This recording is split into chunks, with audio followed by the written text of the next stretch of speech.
Hello, everybody. I wanted to show you how to complete homework 9, our last homework. And again, that's going to be due Wednesday night by midnight. You can just upload it on Canvas.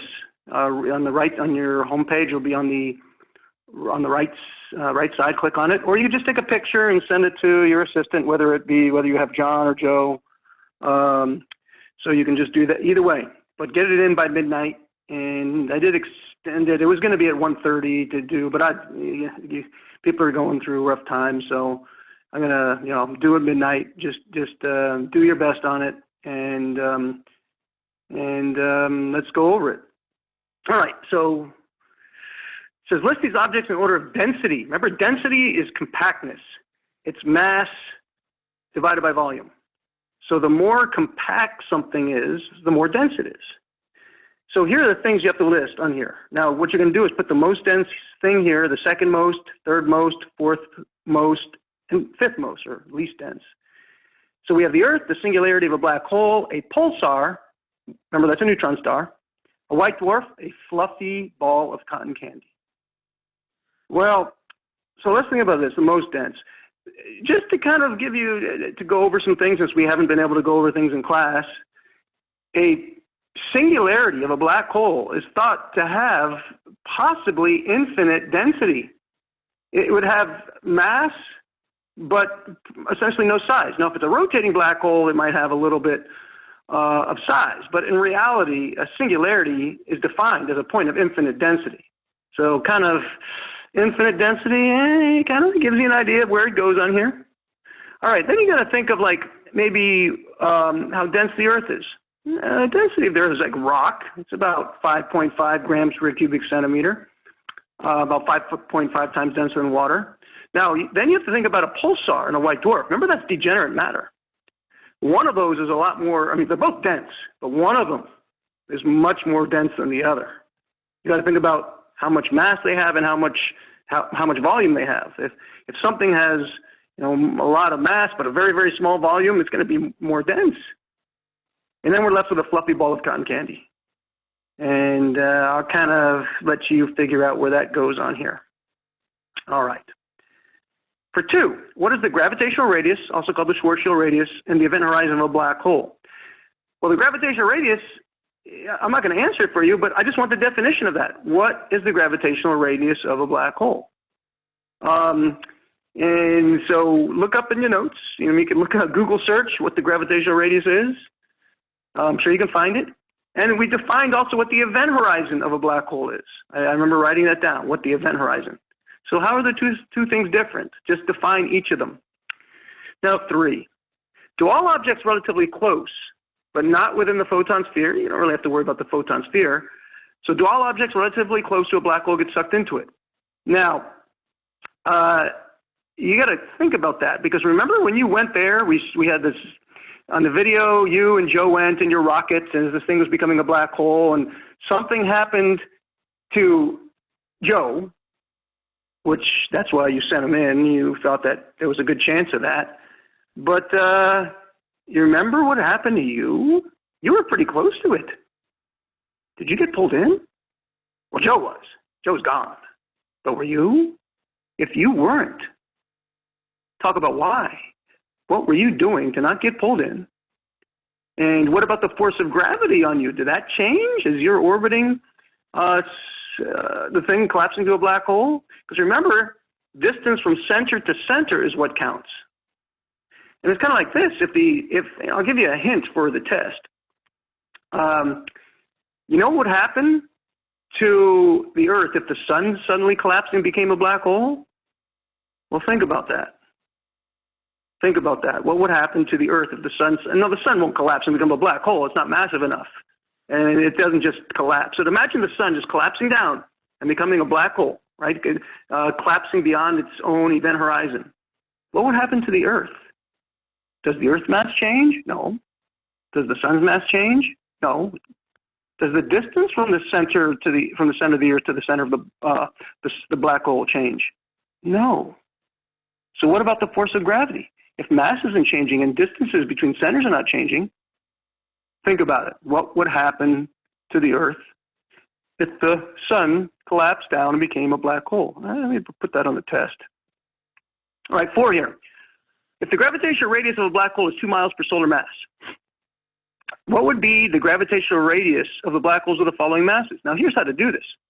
If it's 2 miles for every solar mass of a black hole and the black hole's 4 solar masses, you multiply that by 2, and you get 2 times 4 is 8. Solar masses cancel out, and you're left with miles.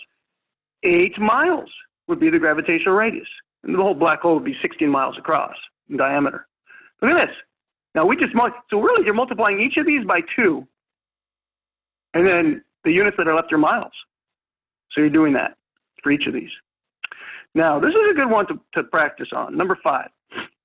What type of black hole would the last one from question 4 be? Now here, a 1 times 10 to the 8th solar mass black hole. That is 100 million solar masses. Now, you got to look back in the types of black holes and see which category. Is that a stellar mass? Is that a mini, intermediate mass, supermassive? So you got to think, okay, if it's 100 million solar masses, and which black hole range is that? Which one of those? So then you write that right there. And what would its gravitational radius?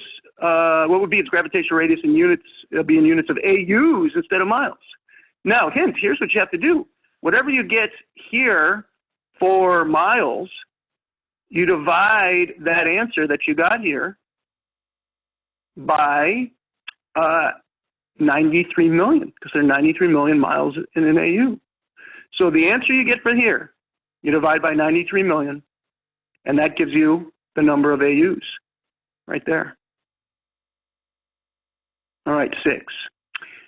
According to Einstein's theories of relativity, name 2 ways that someone else's time can flow at a different rate compared to your time from each other's point of view. Now, we talked about that.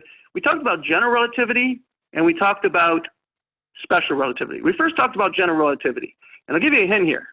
Remember, we talked about a clock in more warp space-time, or time in more warp space-time is different, right, than a clock in less warp space-time. So remember when we sent Joe towards the black hole, what would happen with his clock? Actually, what happened to this time he's feeling compared to yours? So you got to talk about general relativity, one of these here, for one part of this answer. But they also have to talk about special relativity. Do you remember what happened with your twin sister that was sent to the star Sirius and came back? Think about that. That's special relativity. That's not warping of space-time. That has to do with going very, very fast and then coming back. So a couple sentences there should work. Now, what is a tide or a tidal force? Just define what a tidal force is. Just define what a tidal force is. You're good if you just define that. 8. What type of black hole might you be able to approach the event horizon of without being spaghettified? We talked about one. One that you can cross the event horizon without getting pulled apart. And so you name what type of black hole, which one of those, and why you wouldn't get pulled apart, why you wouldn't get tidally stretched apart or spaghettified. Now, look at this one. Now, so we're talking about a system of a star and something going around it, or the star and the other object that go around each other. If you detect a companion of a star by the wobble or greater motion of that star using the Doppler effect, but that companion is unseen, so somebody's going around a star, but you don't see the companion. What is that companion most likely to be if it has a mass? And here are your choices. Look, choose from these. Remember, a white dwarf is between 0.3 and 1.4 solar masses. A neutron star is between 1.4 and 2.2 solar masses. A stellar mass black hole is anywhere from 2.2 to maybe 100 solar masses. A brown dwarf, we hadn't talked about those in a while, or a failed star, didn't quite have enough mass to become a star, 0.01 to 0.07 solar masses. And a planet has a mass less than 0.01 solar masses. So let's do the first one. And some of these could be repeats, and you might not even use all of these. So let's take a look. 3.4 solar masses. Is that going to be a white dwarf? Oh, look. If it's 3.4, it's not in this range. Is it going to be a neutron star? No, neutron stars in this range. Is it going to be a stellar mass black hole? Well, look, isn't 3.4 between 2.2 and 100 solar masses? So you know what you'd write right here? Stellar mass black hole. Now let's do another one, just for practice. Let's do the last one, 0.8 solar masses. All right, so you have to pick from one of these. Is it going to be a white dwarf? Well, wait a second here. Isn't 0.8 between 0.3 and 1.4? Well, looks like that. So if you detect an unseen companion and it's going to be a white dwarf. So you write white dwarf here. So you got to do that? All right. Now 10 is just up to you. It says, what do you think is more common in our galaxy? White dwarfs or stellar mass black holes? And why? So it's up to you. Are there more white dwarfs or are there more stellar mass black holes? Just say which one you think and why. As long as it makes kind of sense, you know, it's good. All right. Well, email me if you have any other questions. And I'm going to post this. Well, in order for you to see this, I guess it has to be posted, so I don't have to tell you I'm going to post this. So take care. And next week, we have a test coming up in a few weeks, our last regular test, and we'll get prepared for that. I'll go over the study guide. It's going to be a lot about black holes. Interstellar medium. Take a look at that study guide. We'll go over it. Types of galaxies, Milky Way galaxy, but a lot of black hole stuff. A lot of things about escape velocity, understanding that, about what the event horizon is, gravitational radius, the definition of a black hole. And it's going to be everything on that test but cosmology. We're going to save cosmology for the final. And the cosmology is the last couple of class sessions. So black holes, good thing to study. You know what? Besides black holes, there's also going to be white dwarfs and neutron stars on exam 4. All right, so white dwarfs, neutron stars, a lot of black holes. That's mostly it. White dwarfs, neutron stars, black holes, relativity, relativity and general and special. But we'll go over all that stuff. So hope you're all doing well, and that's it for now.